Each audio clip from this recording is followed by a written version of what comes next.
പത്തനംതിട്ട പെരുനാട് ജനവാസ മേഖലയിൽ ഇറങ്ങിയ പുലി പശുവിനെ ആക്രമിച്ചു കൊന്നു. ലാഹ തോട്ടത്തിലാണ് സംഭവം. ശ്രീകുമാരൻ പത്തനംതിട്ടയിൽ നിന്ന് ചേരുന്നു കൂടുതൽ വിവരങ്ങളുമായി. എന്തൊക്കെയാണ് വിശദാംശങ്ങൾ?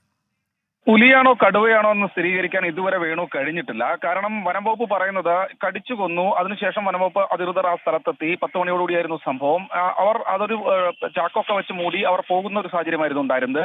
അതിനുശേഷം രാവിലെയോടുകൂടി ഈ പശുവിന്റെ ജഡം ആ മേഖലയിൽ നിന്ന് ഈ വന്യജീവി തന്നെ, പുലിയാണോ കടുവയാണോ എന്ന കാര്യത്തിൽ വ്യക്തതയില്ല, കൊണ്ടുപോയിരിക്കുന്നു. അങ്ങനെയാണെങ്കിൽ കൊണ്ടുപോയെങ്കിൽ അത് ഉറപ്പാണ് കടുവയാണ് എന്നാണ് വനംവകുപ്പ് ഉദ്യോഗസ്ഥർ പറയുന്നത്. ഈ മേഖലയിൽ കടുവ സാന്നിധ്യമുണ്ട്. ശബരിമല പാതയാണ്, ശബരിമല വനമാണ്. സ്വാഭാവികമായി ആ മേഖലയിലൊക്കെ കടുവയുടെയും പുലിയുടെയും ഒക്കെ സാന്നിധ്യമുള്ളതാണ്. കടുവ സാന്നിധ്യം എന്തായാലും നേരത്തെ സ്ഥിരീകരിച്ചിരുന്നു.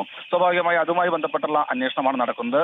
നേരത്തെ തന്നെ വനംവകുപ്പ് ഉദ്യോഗസ്ഥർ നാട്ടുകാരോട് പറഞ്ഞിട്ടുണ്ടായിരുന്നു, ഇങ്ങനെ പശുക്കളെ അലഞ്ഞു തിരിഞ്ഞ് നടക്കാൻ വിടരുത്, വൈകുന്നേരം ആകുമ്പോഴേക്കും പിടിച്ച് വീട്ടിലെ തൊഴുത്തിൽ കെട്ടണമെന്ന്. പക്ഷേ അതിന് ചില ആളുകൾ തയ്യാറാകുന്നില്ല. അതാണ് ഇത്തരത്തിലുള്ള ആക്രമണത്തിലേക്ക് നയിക്കുന്നതെന്നാണ് വനംവകുപ്പ് ഉദ്യോഗസ്ഥർ പറയുന്നത്. നാട്ടുകാർ പക്ഷേ ആശങ്കയിലാണ്. ഇത്തരത്തിൽ കടുവയോ പുലിയോ എന്തുമാകട്ടെ ഇങ്ങനെ ജനവാസ മേഖലയിൽ ഇറങ്ങിയ വലിയ ബുദ്ധിമുട്ടിലേക്ക് പോകുമെന്നാണ് അവർ പറയുന്നത്. എന്തായാലും വനംവകുപ്പ് ഉദ്യോഗസ്ഥർക്കെതിരെ അവരൊരു പ്രതിഷേധം നിലനിൽക്കുന്നുണ്ട്. വേണു. ശ്രീകുമാരൻ പത്തനംതിട്ടയിൽ നിന്ന്.